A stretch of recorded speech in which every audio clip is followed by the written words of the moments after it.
Bonjour, aujourd'hui j'aimerais bien vous montrer comment utiliser l'analyse d'essai avec Isus Proteus. Donc on va utiliser deux exemples. Donc le premier exemple, on va tracer les caractéristiques d'une diode. Deuxième exemple, les caractéristiques de deux diodes en série. On passe maintenant à l'interface principale du montage.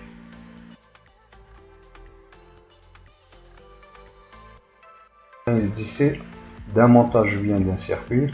Donc il permet de tracer les caractéristiques de la tension du sortie ou bien le courant en fonction de la variation de la tension d'entrée. Donc il faut bien préciser la variation de la tension d'entrée pour une fréquence nulle, d'où la notation de DC, c'est-à-dire Direct Current. On passe maintenant au tracé de notre montage.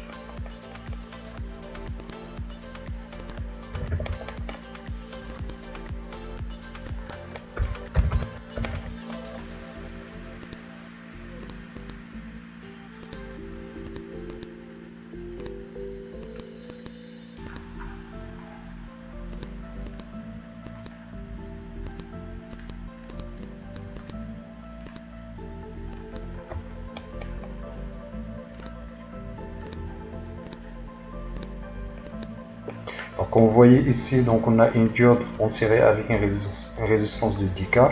On ajoute une tension, on ajoute la tension d'entrée, Vin. Voilà, Vin, DC. Ok.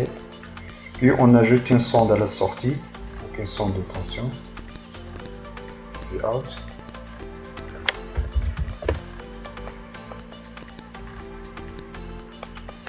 Donc l'étape suivante sera de modifier les propriétés de la tension Vin, donc double-clic Vin.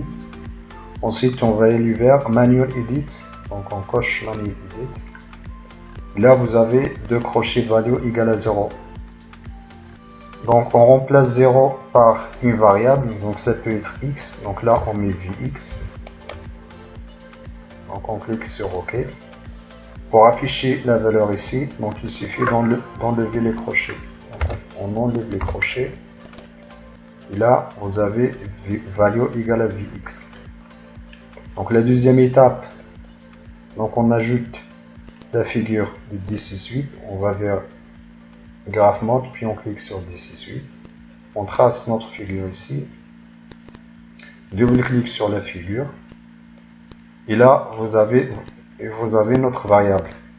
Donc notre variable ici, donc on va taper Vx, qui est la tension d'entrée. On voit que ça varie entre moins 2 volts, moins 2, et plus 2. Donc notre objectif sera de tracer la tension de sortie Vout en fonction de Vin, pour Vin varier entre moins 2 et 2.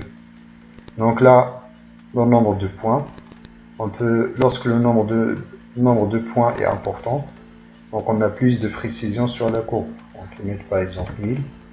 Ensuite on clique sur OK. Donc pour ajouter la tension de sortie, on met CTRL T, puis on ajoute la tension Vout. Donc OK. Puis on clique sur espace pour lancer la simulation. Donc espace. Voilà, on maximise la courbe. Dans notre tension Vx, donc il varie entre moins 2 volts et 2 volts. Voilà. Et là, c'est la tension de sortie. Donc on trace la sortie en fonction de Vx. Donc on voit ici, lorsque la tension est inférieure à la tension du seuil de la diode, donc qui est à peu près égal à 0,6 volts, 0,7. Voilà. La tension de sortie égale à 0. Lorsqu'on dépasse le seuil, donc on a une tension de sortie qui est proportionnelle à la tension d'entrée. Donc on a une droite. Donc voilà. Pour tracer le courant, donc pour afficher le courant de sortie, donc qui est out en fonction de Vin, donc on va supprimer la courbe Vout. Donc on ajoute une autre courbe, donc on clique CTRL T, on définit la tension de sortie, donc PA, c'est l'expression de la tension de sortie, donc ici fut divisé par 10K, donc la tension égale à égale à R1 fois I. Donc on a R1 de 10 kg.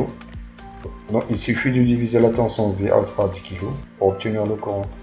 Donc on met P1 divisé par 10K. 10 kg. Donc soit on met 10K, soit on met 10 000. Voilà, puis on clique sur OK. Donc on lance la simulation. Donc on a une tension de l'ordre de... Donc on a une tension de l'ordre de 140 microampères. Donc voilà. Donc la tension, donc les caractéristiques sont quasiment identiques. Parce qu'on a juste une coefficient de 10K. Donc on a une coefficient de 10 000 entre le courant et la tension. On passe maintenant au deuxième montage.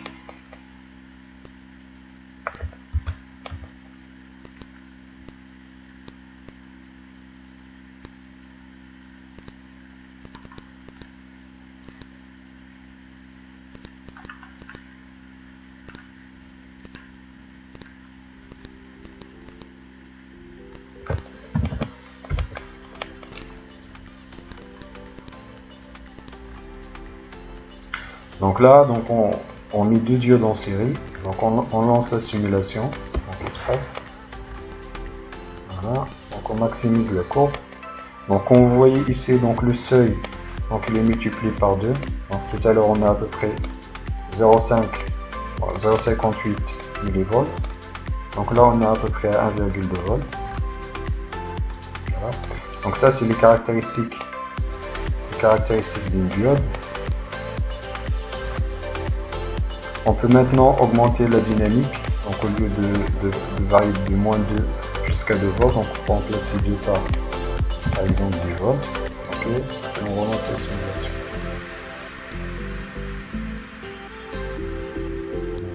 Dans la prochaine vidéo, je vais vous montrer comment utiliser un IC. Dans un circuit actif, on va utiliser un amplificateur opérationnel dont l'origine non linéaire. Merci de votre attention et à la prochaine vidéo.